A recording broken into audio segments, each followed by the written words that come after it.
Hi, everyone. My name is Isabella Johnston. I'm the host of the Intern Whisperer Podcast, which is brought to you by Employers for Change, helping hiring teams to recruit and upskill interns to employees through mission, values, beliefs, and core skills. Learn more at www.e4c.tech. And today's guest is Chuck Goldstone, who I met at the Prepare for VC Winter Oasis pitch. He is the founder of Chuck Goldstone Strategies and Stories and the New Venture Institute. Chuck has coached, mentored, and trained thousands of startups across the US and throughout Europe, Latin America, and Asia.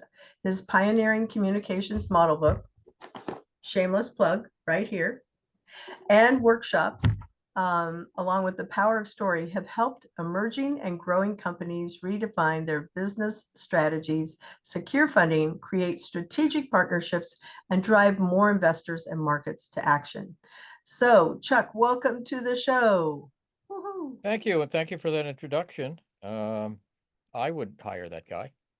Oh, So, yeah, I would too. um, And just so our listeners know, or viewers, if you see a cat's tail popping up, it's because Chuck has a guest in the room with him. It's yeah, an I'm Easter gonna have to egg, if share you the will. we'll have to share the stage with Olive the cat. But Yes, good to be here. yes, it And is. was nice meeting you in Boston when you were doing the Prepare for VC program, which I've been a supporter of Prepare for VC, been a sponsor for a number of years. I'm really impressed with what it is that they do. That's good to hear. I love those guys. I like them. When I say I love them, like they've been so helpful. They've been really good people to work with. And Jason, who doesn't like Jason? He's the best. He gives so much of himself. So does Steve. They both do, honestly. But let's just jump into the interview. You have an extensive background in working with both startups and global companies. What do you think is the most important factor when it comes to storytelling for startups? Well, one thing I've recognized through the years is that coming up with this really great idea that's going to change the world and make you rich and famous, coming up with that idea is actually the second most important thing that um, startup will do to become successful. The first is convincing others, because we don't do this alone. We need the support of an ecosystem that supports entrepreneurship. We need the support of investors if we're moving forward. We need the support, obviously, of our market. How to reach them is really the most important factor. And I have seen so many extraordinary companies falter and some out and out fail, not because the idea wasn't good, but because they couldn't communicate clearly what it is that they do. Um, so I would say one of the major attributes for success is a leadership skill that we call communication. It's identifying the right people, but knowing how to reach them. It's more than just conveying facts. We've got to be able to connect to an audience, and I think that is where the power of story comes in, and that has been my focus. I'm not a technical guy. I'm not a finance guy. Matter of fact, if you called me in to do your term sheet, you probably wouldn't get funded, and you may go to jail. Oh, If no. oh yes, if you Uh, if you hear that I'm an air traffic controller or some other technology that keeps planes in the sky, likely you're going to die. So don't rely on me for that. But I think if I have any talent for this community, it is really helping people find their voice, find their story, differentiate themselves from the rest of the noise out there, and frankly, to be remembered. So connection is really, I think, one of the most important attributes of successful companies, and I think they do that through their ability to understand who that audience is and communicate in a way that both interests are reflected. I like that very much. So the second part of the question is how can they differentiate themselves in the market? That is always tricky because to me, when I've gone through a lot of the accelerator programs, we're always told, look at our competitors, and they say to differentiate, but I've always want to put all of the features of like, yes, I'm all of this and I'm this. And I don't think that's the right way because it hasn't helped me get funding. No, and I think that you're discovering what a lot of startups have discovered. First of all, it's not just about your competition. I mean, you're competing. If you're out there, you're not only competing with other companies who do the same thing. You're competing with other companies who are doing different things because you're all after the same ear and wallet. Dollars. So it's really beyond it's beyond that. It's you need to differentiate in that you need to be able to differentiate from not only the people who are your competitors, but from all the noise out there. We're bombarded all the time with messages. The question is, what is it that's going to make us be remembered, called back? And it's about differentiation. Now, differentiation is, let's imagine for a minute, well, we know you're in the ed tech space. Mhm. Once you say ed tech, before you really get into your explanation, I'm already relating you to everything that I know about ed tech, and I'm now throwing you in the category with everyone else. So now you're in this big pyramid with a bunch of folks living inside the pyramid. You're all ed tech folks. So now you're in one in, let's say, 97 because you haven't differentiated. If you can differentiate, it's wait a minute, yeah, I do that because you got to establish your industry first. But yes, I do that. But wait, there's more. This is what I do that makes me not only different, but perhaps attractive to you. Now, if you can know your audience well enough to know what's important for them, if you can get that thing that differentiates you to align with what those interests are, then all of a sudden you have their attention. Here's the thing that I've discovered. I talk about this in the book as well, that we connect based on similarities. I will know who you are because you're in the edtech space and I know a little bit about the edtech space, or at least I've heard about it. But the question is, when you're in there, like you say, you're 1 in 97, I connect with you. I pay attention to you because you do something similar to what I understand. We don't, I just had Siri jump into the conversation. So she's I heard something. Yes. Okay. We engage based on similarities, but we make decisions based on differences. I'll give you an example. I had to buy a new refrigerator, which I think I have to buy every 4 years. They're somehow timed to fail, and they're expensive these days. I remember my grandmother's refrigerator she had for like generations. Refrigerators aren't like that anymore. So anyway, I needed to buy a new refrigerator. Refrigerators all do the same thing. They, if they, when they work, and that is they keep stuff cold. So right now there's a gazillion refrigerators that I could buy, but I bought the one that I finally bought, not based on how similar it was to other refrigerators, but what were those features that provided benefits for me, the things that I really needed. So it could have been in the big triangle with 97 other refrigerators, but it stood out. Now, what happens is once you stand out, here's what's interesting.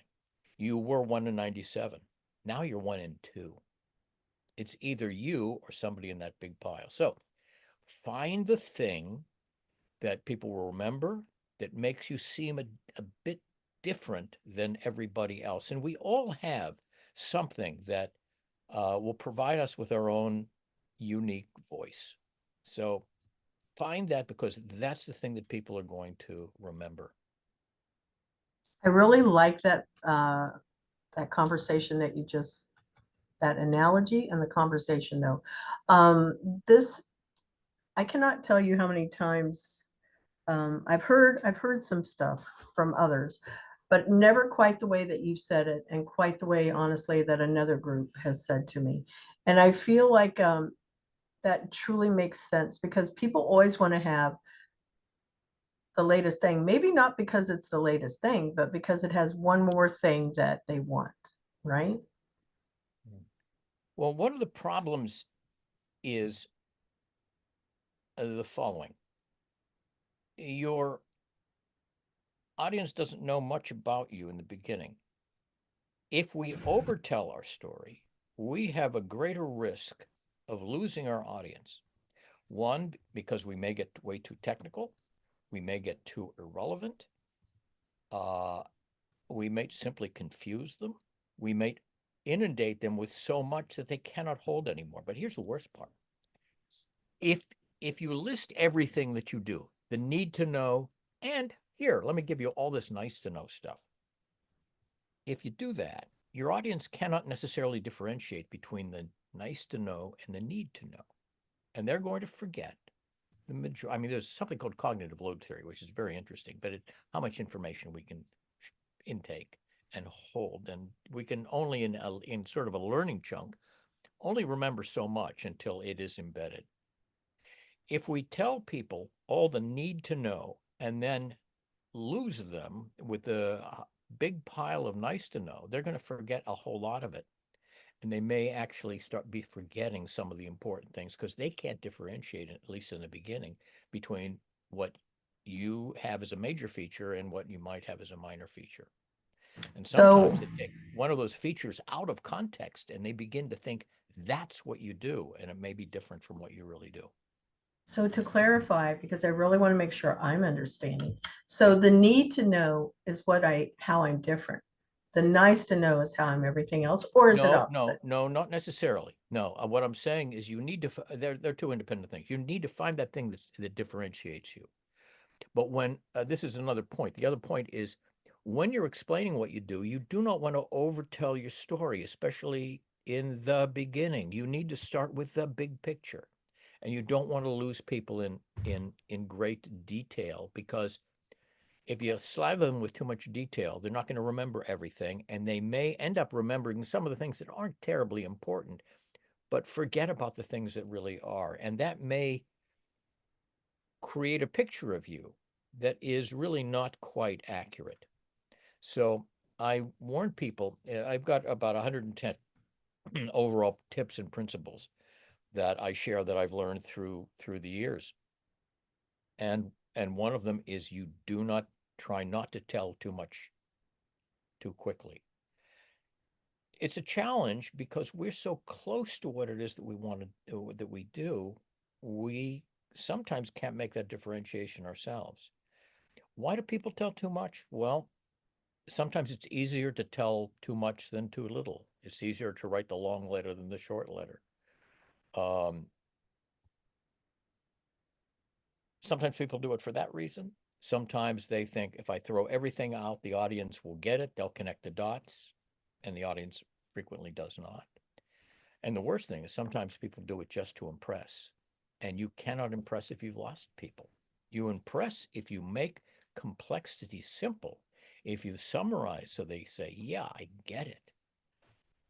Then you have connected. So two different points. One, find your differentiation. But another point is do not, especially in the beginning, overtell your story, because that is where you may lose them. Find out what is the content that is specific to that particular audience. What is important to them? Create that big picture. I'll tell you the folks who sometimes struggle a little bit more and where the real challenge is, and that is people who are in a field that's very technical, because there is the interest frequently to tell what is interesting to them as the developer, and that is how it works. In the beginning, people don't care how it works. What they want to know is why it needs to exist and why that's important to them. So one of the things I keep coming back to is, yes, we all know you start with a problem, or but it doesn't have to be a problem you're solving. It could be an opportunity that you're bringing people. Identify what it is that is important to the audience and show who you are or what you do through that lens of, here is the benefit as it answers the needs that you have. And if you can do that, there's every likelihood that you can connect. Mm, good stuff there, Chuck. So let's talk about your book. Okay. Again, strategies and stories right here, folks. What a For those of coincidence. I yes, have something just like that behind me. right behind you. I don't know about you, but I have one that's autographed by the author. Oops, right here. Well, look at that. Yeah, I don't know if you autographed something on the back, if your autograph is on that one. But anyway, let's talk about your book, because it's out there, and we'll be sharing QR codes and links and stuff like that, so people Well, can the get nice this. thing about the book is it not only has the 5 pillars that I can explain in a moment, and about Yeah. 110 practices, but it has a step-by-step process. But it also has a downloadable workbook, 90 pages, Ooh. but 35 worksheets that actually take you through the process from the very beginning in your strategy, and works you through your entire story, which will inform at that point your pitch. I wrote this book because I have coached for a long time companies to create their investor decks or marketing programs, to create their story. First of all, pitch and story are two different things. We pitch in the end when we want to beg for something. Our MVP is done. We know we need investment money, we need funding, or we are out there marketing for our customers or clients.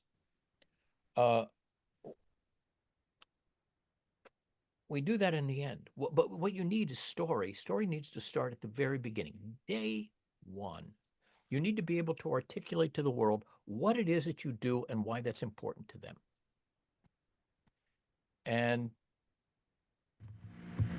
I see very frequently the problem that people are not able to do that. But let me tell you the reason why you need story from day one. Number one, the thing that we know in any kind of venture is there a market? Can you validate the market? So when you're out there telling the world what you do, if you're not telling it accurately, the data you get is not going to be accurate. So that's one reason. Another reason is our story underpins every conversation we will ever have. The third thing is, as we articulate a story, something very interesting happens. Sometimes as we're telling our story or explaining something to someone, we hear ourselves saying something that we didn't even know existed. It comes out from our unconscious, that's sometimes smarter than we are. So sometimes, and we all do this, it's all of a sudden we have this insight as we're telling people what it is that we do. The fourth reason is also very important, and that is, if you wait until the end to create your story, you're now adding a whole lot of time when you should be out there actually telling your story. You're actually pitching. Fundamentally, that creates a problem of not only a delay, but what you have lost is the ability to do trial and error and get rid of all the mistakes before you hit your important audiences. I see too many people rehearsing in front of their first audience. So what you want to do is create your story as you're creating your idea, your technology, your service, whatever it happens to be.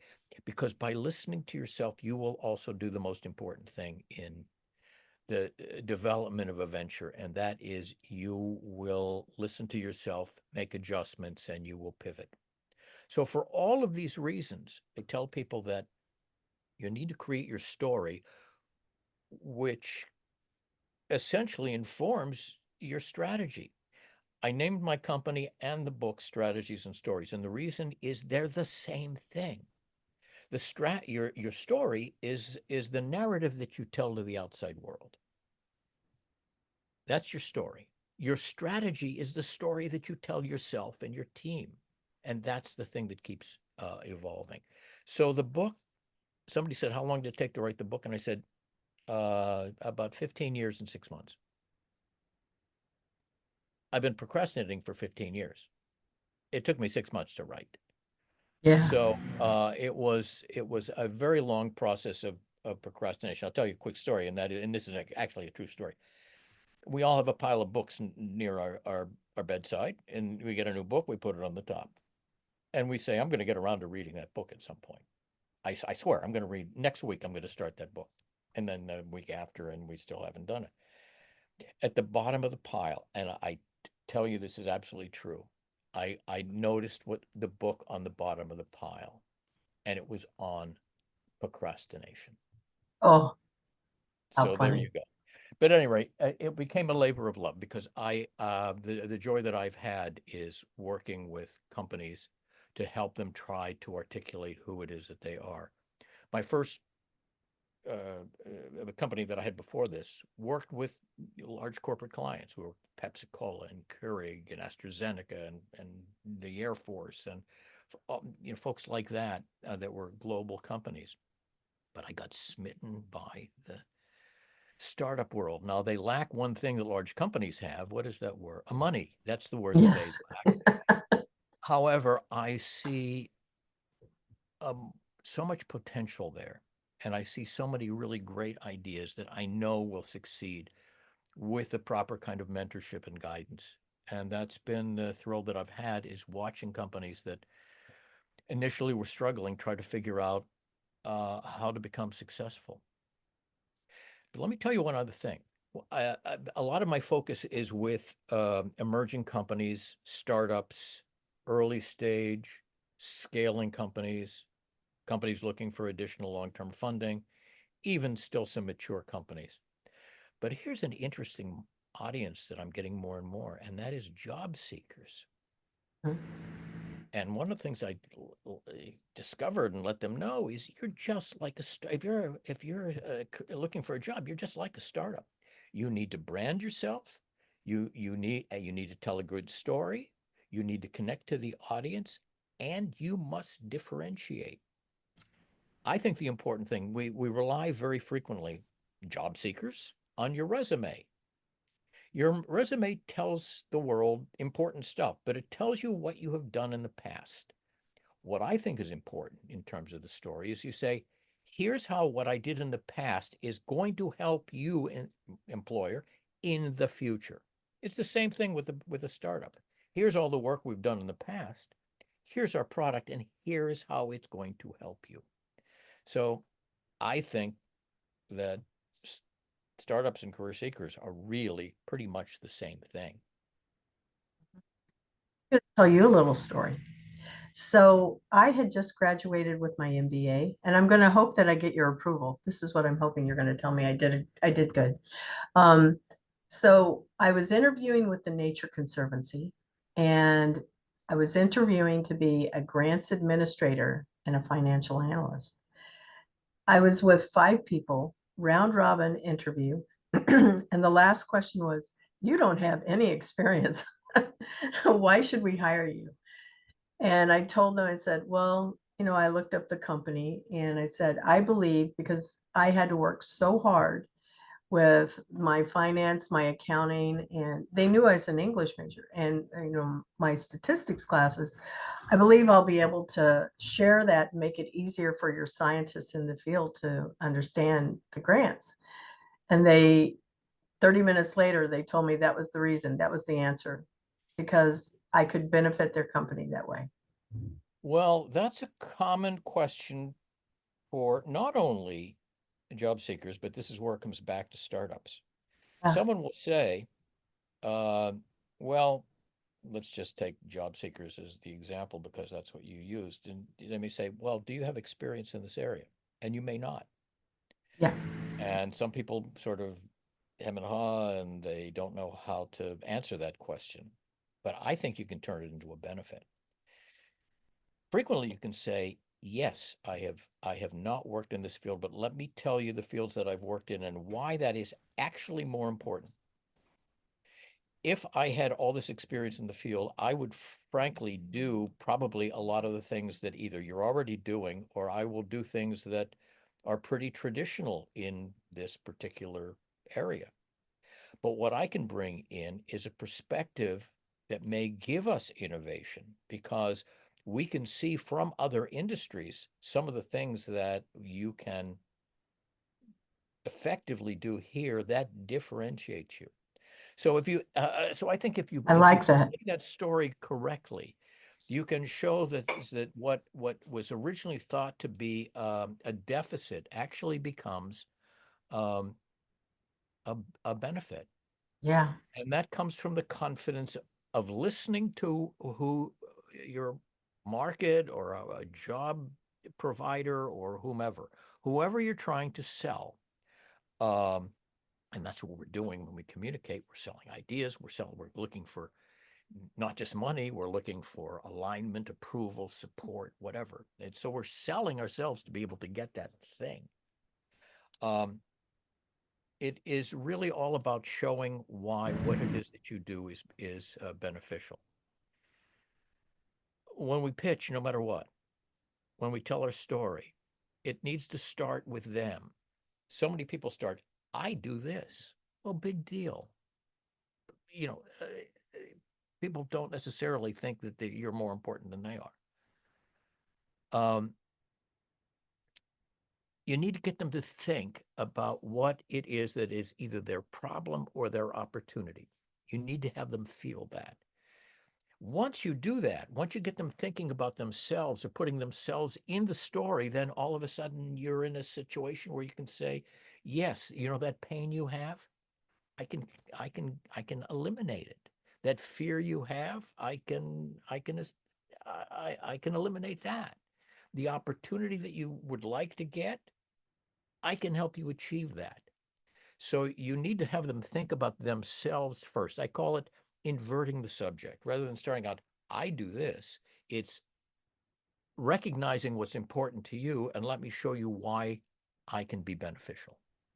So I think that is important. And keep in mind, we're trying to drive action. We do not communicate to change what people know. We communicate to change what people think and do. That and find the action. It's always a verb. Before you go into any type of presentation, you have to understand what the verb is. What do you want your audience to do? I want you to fund me. I want you to remember me. I want you to move out of my way. I want you to join me, whatever that happens to be. Always a verb. Identify the verb. Identify what it is that you want your audience to do. And don't be vague, because if you're vague, your audience is going to be vague as well. Can you So, give me an examples? Because I'm going to be pitching in January, and it's at the Future Education Technology Conference, and I want to win. But I mhm. know that serves me. It's not serving them. So to do that, I would have to. I'm just listening to what you've been saying. I need to think about, well, what does my audience care about? They want to have a really good product that helps students be able to find internships. So that my audience is educators.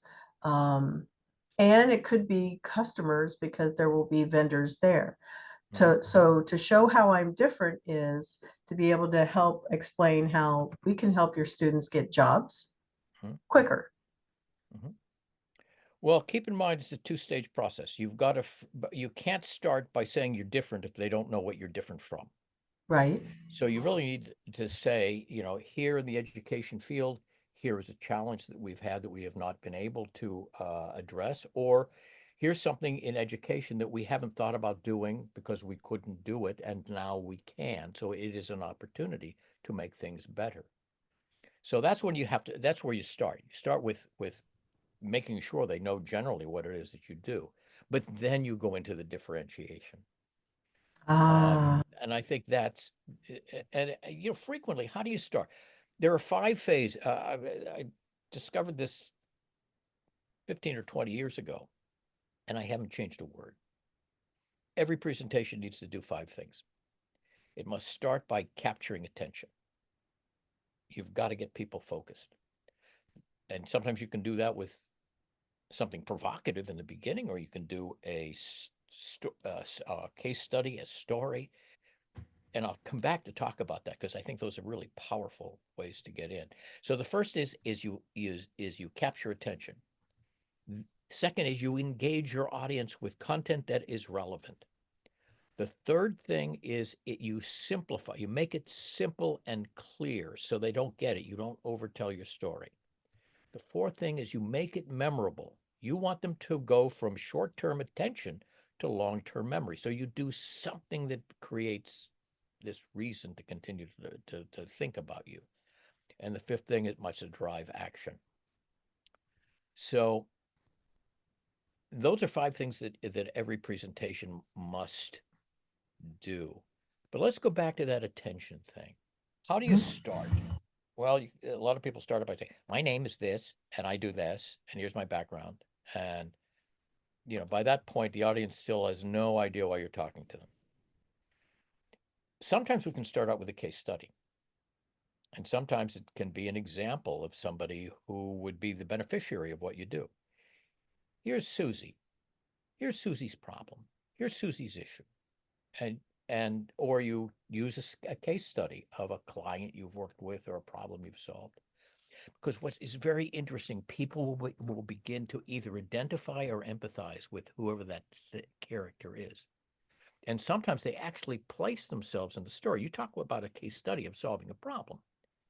There's every likelihood that the person you're talking with has either had that specific problem or it becomes a springboard for a problem that they have that now that you've touched on something they can identify with. Now, all of a sudden, there's a reason to begin to listen to you.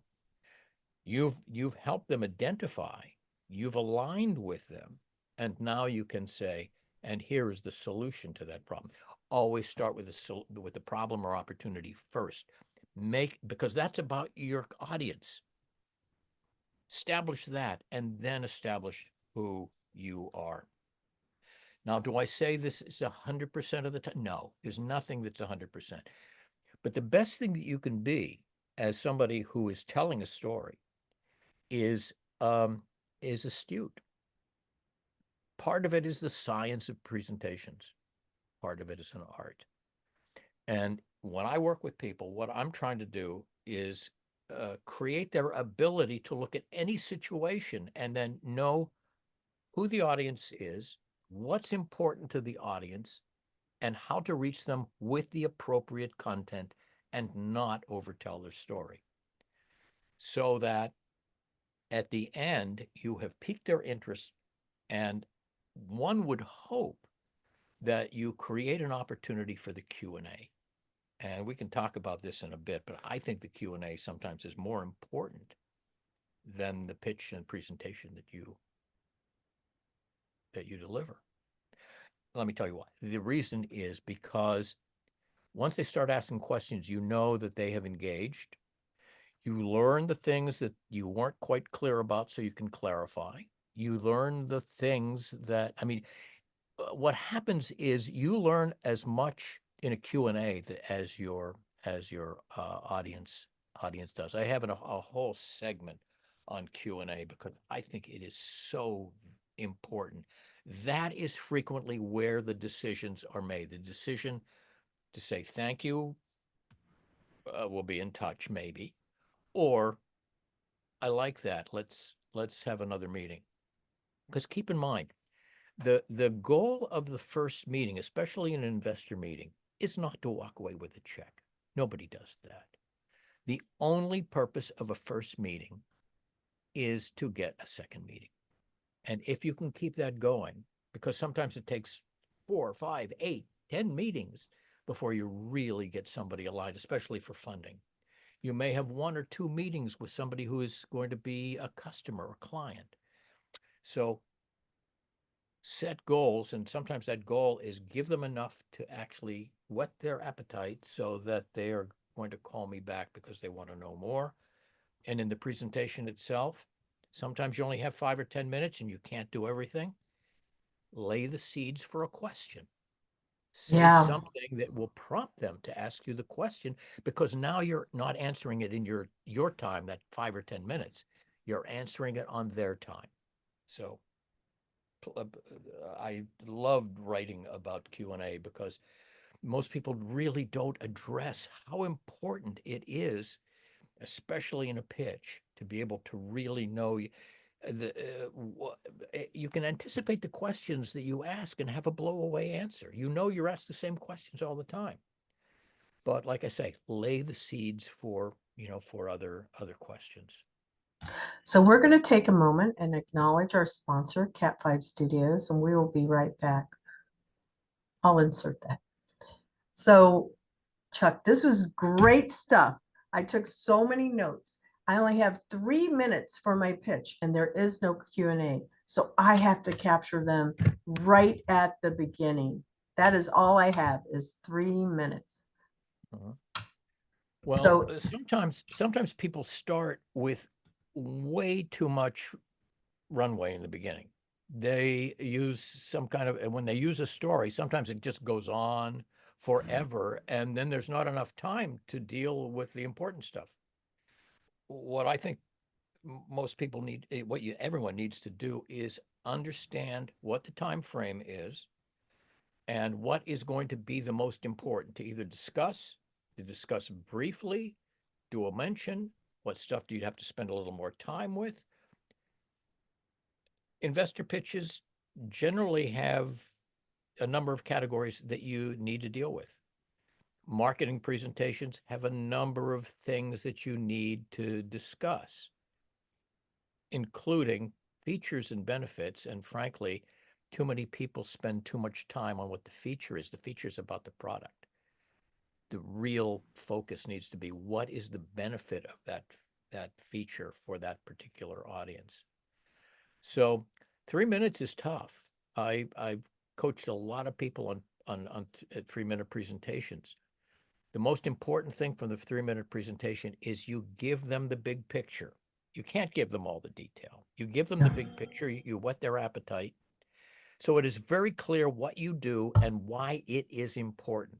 The most important question we answer, the most common question we get it all the time. It is and sometimes I say this in a presentation. I say, you walk into a room, you tell people who you are, you introduce yourself, they know your name now, or they see it on a name tag.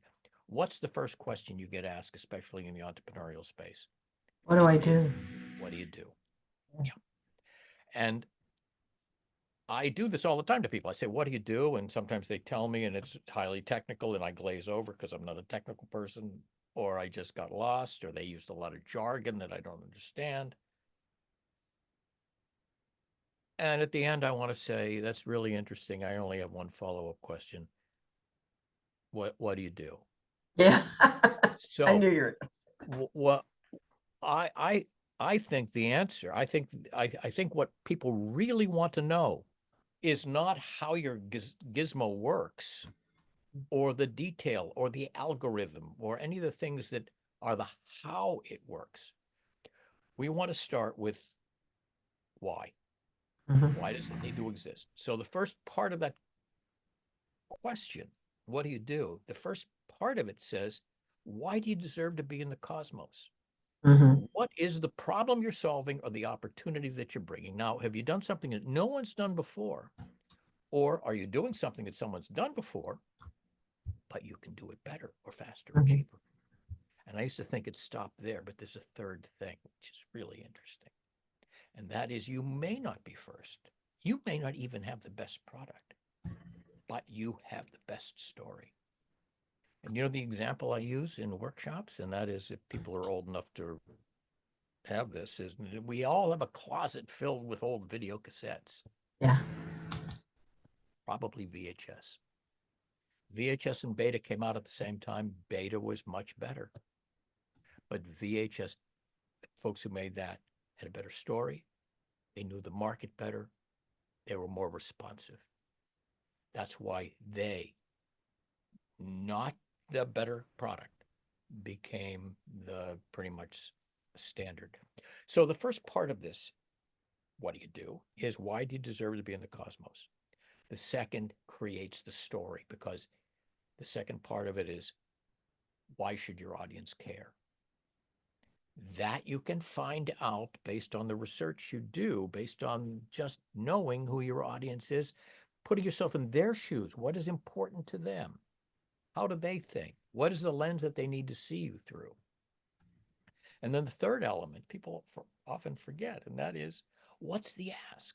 Okay, now that we understand each other, what do we do next? How do we work together?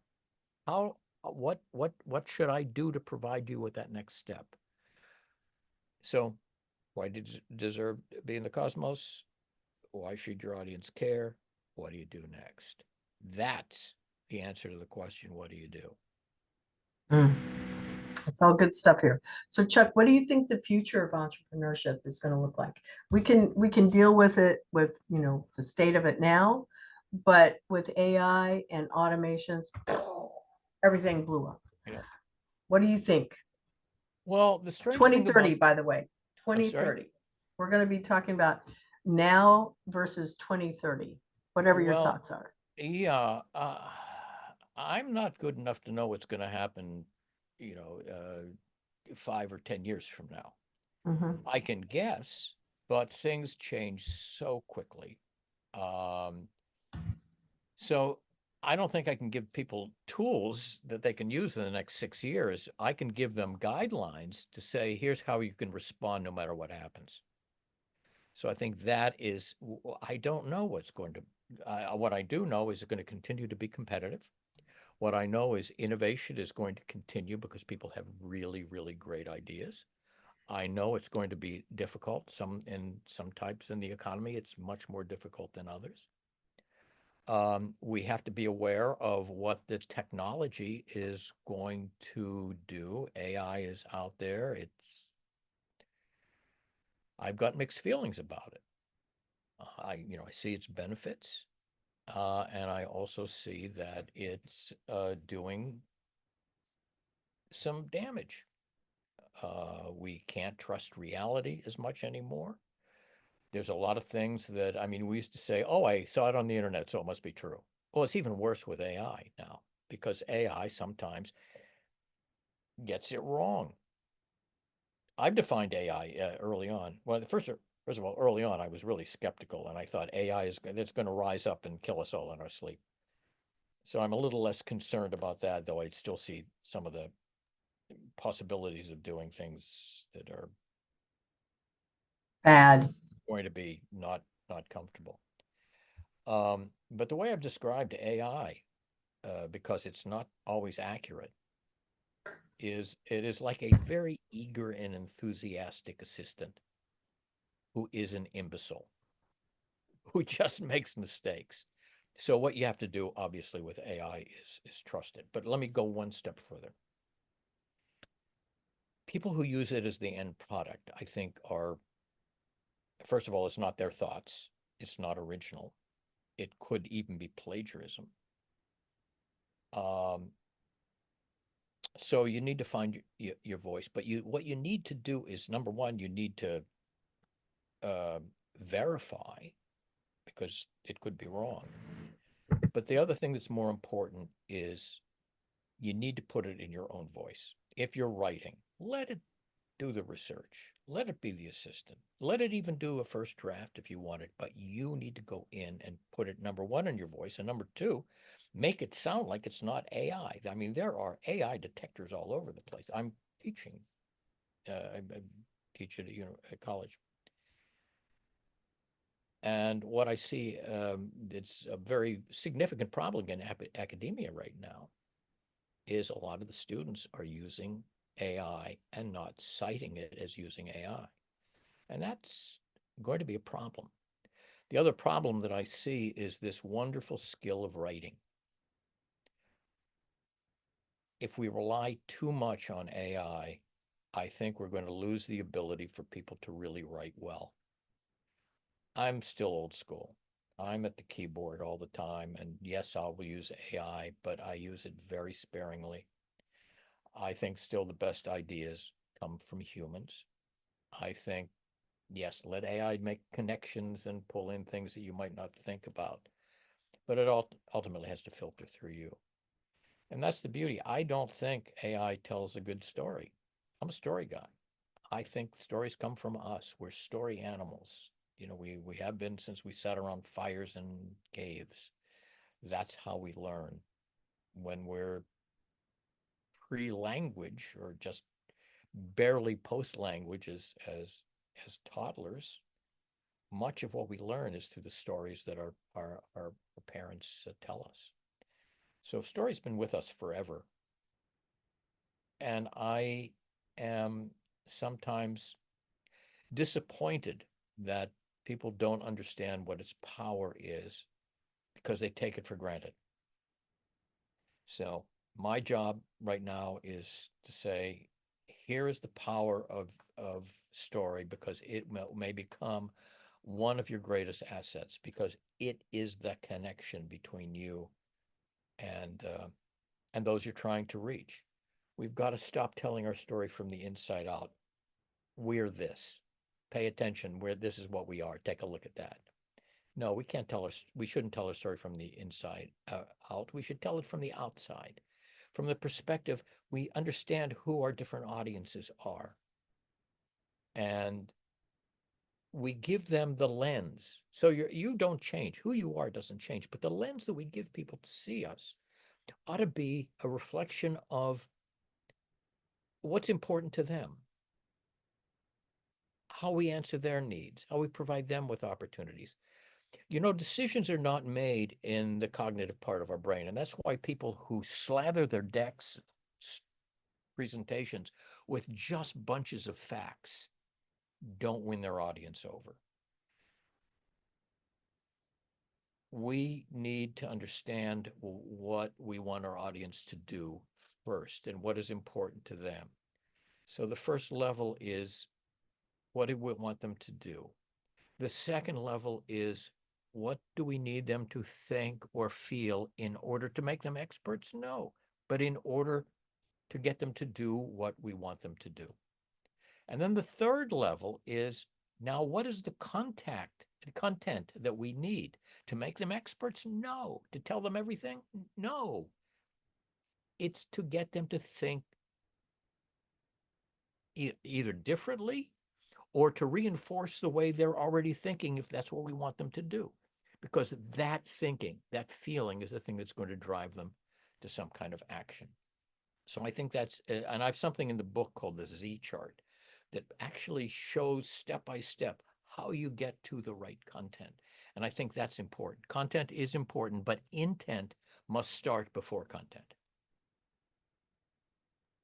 What's funny is that it struck me a while back that when we go into formal education, we're taught to conform, and because it was to scale, right? We have all of these kids that we're putting through, so we need everybody to behave the same way, act the same way, read the same stuff.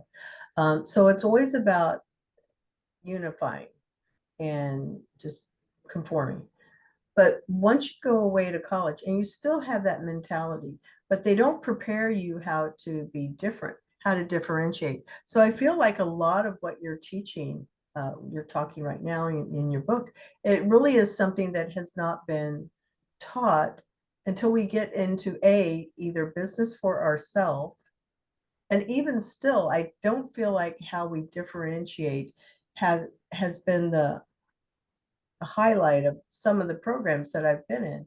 And I feel that your book is really valuable, and what you're teaching is valuable for that reason, because when you're looking for the job, the ability to differentiate and say, hey, this is how I do this, or this is how I think is key.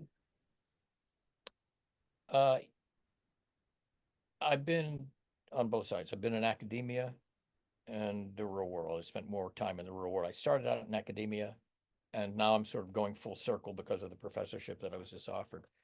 But the reason I was offered it is because they like the content of the book, and they want now to embed that in their curriculum. So I'm trying to get more and more colleges, universities, and accelerator programs to adopt this model, because it has been very effective.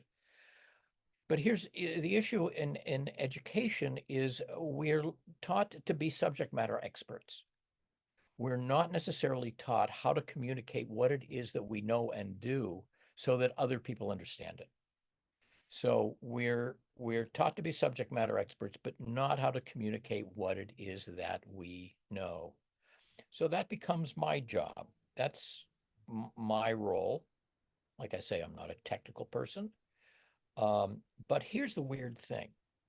I have not found a technology, an idea that is so complicated that it cannot be explained on some level very simply. Mhm. Like a And 5-year-old. Explain it to a 5-year-old. well, yeah, to a degree, but it is understand who your audience is. If it's a 5-year-old, then that's how you tell it. But if if it's a professional person, you still must explain it in the way that you can explain the basics.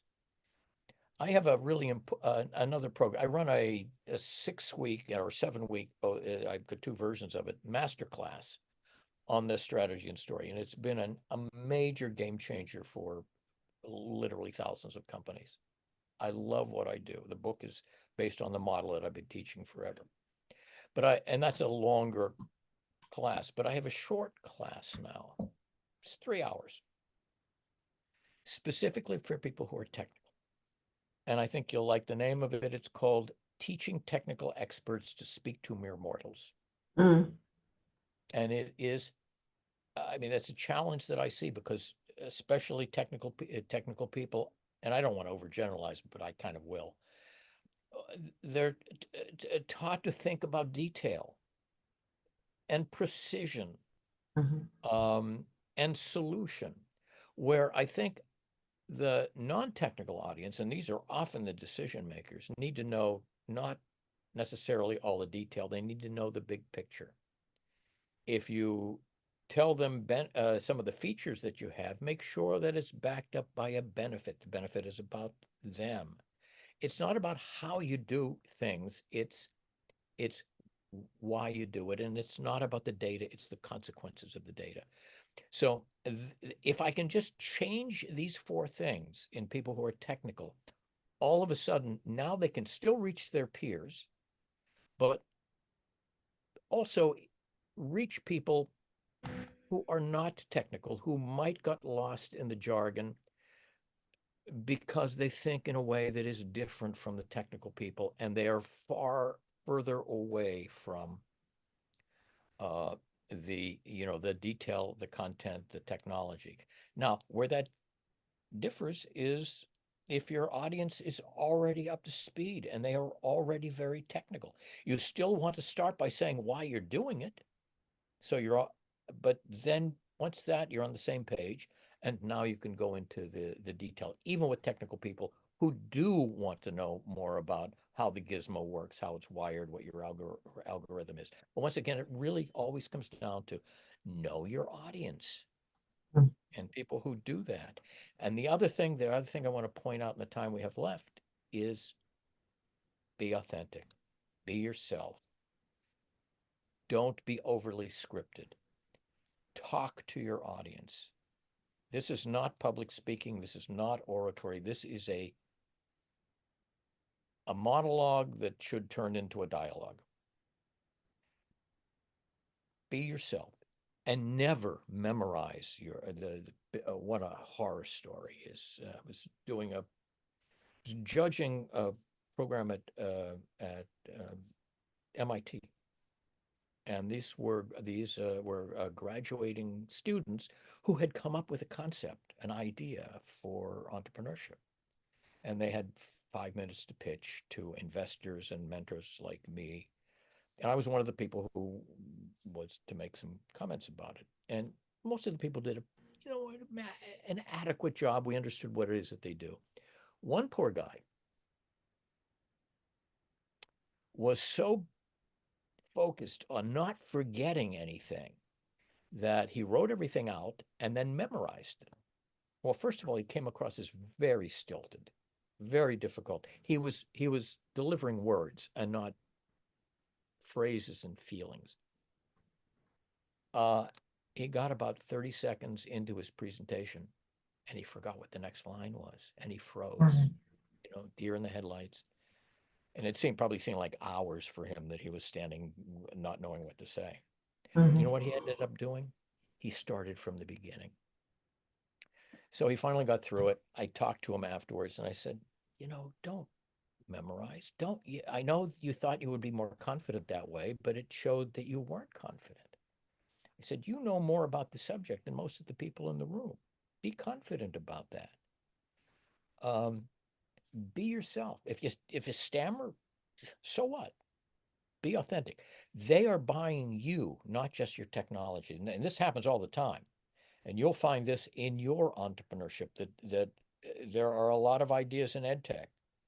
They're going to buy it not just because your idea is a good one, but because they have the confidence that you can pull it off. And where does that confidence come? The only place they see you was standing in front of them. So, I think all these things are important. I see a lot of companies that succeed. I see a lot of companies that falter. And in fact, most startups don't succeed. But I'll tell you, if you've engaged your audience, if you've connected, if you've aligned, if you've said something that piques their curiosity, if you have something that is memorable, whether you start with that thing or end with it, then you're going to be remembered. Remember, start strong, start with a story, start with a provocative, attention getting statistic, and end strong. Don't, invite them to participate. Have some strong phrase at the end that is memorable. So start strong, end strong. Starting strong is really important. I was working with a woman who was an ophthalmologist. She and her team had come up with this really, really highly sensitive test for uh, those things that lead to vision loss. Glaucoma, macular degeneration, things like that. And she started out in a traditional way saying, this is the test, and here's it works with the gold. It's better than the Goldman device that we've been using. And here's the statistics, but here's the things, the data behind it. And except for ophthalmologists in the room, she was losing people. So I was looking at her deck, and buried in her deck was this little one-line thing, and it was in the end, and she sometimes ignored it. And the line was, by the end of life, 1 out of 4 people will be blind. And I said, that's your opening. It grabs people's attention. And now you can say, the reason is that we do not catch those things that cause blindness early enough. Mhm. We have a technology that is much more sensitive than anything here that can. And then she went on to that. So remember, your audience is so important. Try to find something that makes you memorable, that reaches them, that gets them to sit forward and say, okay, tell me more. That's part of the title of my book. It's getting people to listen like you and say, tell me more. That's what you do if you want to engage people and have a really important second step. This whole show has been immensely filled with just so much wisdom and nuggets. We're at the end and we have just a few minutes, but what's the best mentoring advice that you want to share with our listeners? Um, I know you've been talking about the present, but it also applies to the future. So, best mentoring advice. Um, I've done a lot of mentoring. I've met literally thousands of companies as a result of doing office hours and having meetings and judging and coaching. And when you sit down with somebody, if first of all, find the right mentor and be selective because not everybody's going to be the right mentor. Find somebody who is going to be what you think is effective, but be coachable. Now, I always say just because I'm a mentor and have experience doesn't mean I'm always right. You've got to make that decision yourself. But let me try to convince you why. So, the worst people I deal with are people who go in and come out with exactly the same ideas because they're not listening, even if it's not a great idea. So you need to be coachable. You'll also find that so much of the support that you get will be from peers. Entrepreneurship is interesting. Yes, it's to a degree competitive, but I see more support. I'm doing something now. I'm running a global entrepreneurial roundtable that I will actually invite your listeners to join. We do it on Wednesdays. It's virtual. We've had 1,000 people in our network. We have 15 to 30, 35 people each week join us online. And most of the conversation is about how people are helping each other. It's about general concepts in entrepreneurship. It's here are challenges that you can bypass. Here are problems that you can circumvent. Here are some best practices. Ah, that's your problem. I've gone through that before. Let me tell you how we got out of it. So it's really quite fascinating. So it's chucksroundtable.com. That's simple. And maybe we can send out some information on that. But you'll meet extraordinary. We've had over 15,000 connections, collaborations, job leads, opportunities. So that is my second favorite thing to do. My first, these workshops that I do, these 6-week programs, meet once a week virtually. And we go through this step by step. So I can see at the end people absolutely transforming, because now they're not just subject matter experts, but now they have the tools to communicate what it is, to make it seem important to others. Because unlike other people who are pitching, these folks are no longer amateurs. They really know how to engage and monitor an audience as they're presenting. So it comes down to story. My five pillars: strategy. It's your content, the right content for the right audience. You figure that out in your strategy. It's the right visual support, because when we pitch, we use things like PowerPoint. And I wish we had another hour. I would talk about why PowerPoint is being used ineffectively. We're creating too many slides that are way too complex. So the fourth pillar is delivery, how we deliver naturally. And the fifth is follow-up, because it's just as important as the initial strategy. So that's what I'm trying to teach people. And it is the biggest joy. I love doing it. It never gets old. So again, I'm not going to be able to write your term sheet. If you have me code your app, it's going to crash. And once again, if I'm a pilot or a traffic controller, that your life is going to be worthless. But what I want to be able to do is help people. I'm frequently labeled a storyteller. And yes, I do. I have all kinds of writing that I do. But what I see as a more important job is being a story catalyst, helping people find their story, helping people find their voice. And if I can do that, I will retire at some point in my life, maybe. But I will do it quite satisfied and happy that I was doing things that really had some level of impact. Mm. Well, Chuck, it's been really delightful to have you here on the show today. I want to thank you so much. I'm very excited about publishing it. I will include the links to your book on Excellent. Amazon and also the roundtable. I did ask to join it, but I had to unsubscribe from some other groups, and I feel your group was worth that. So I did. And I am very excited about continuing to, learn from you and also hopefully be able to contribute value too.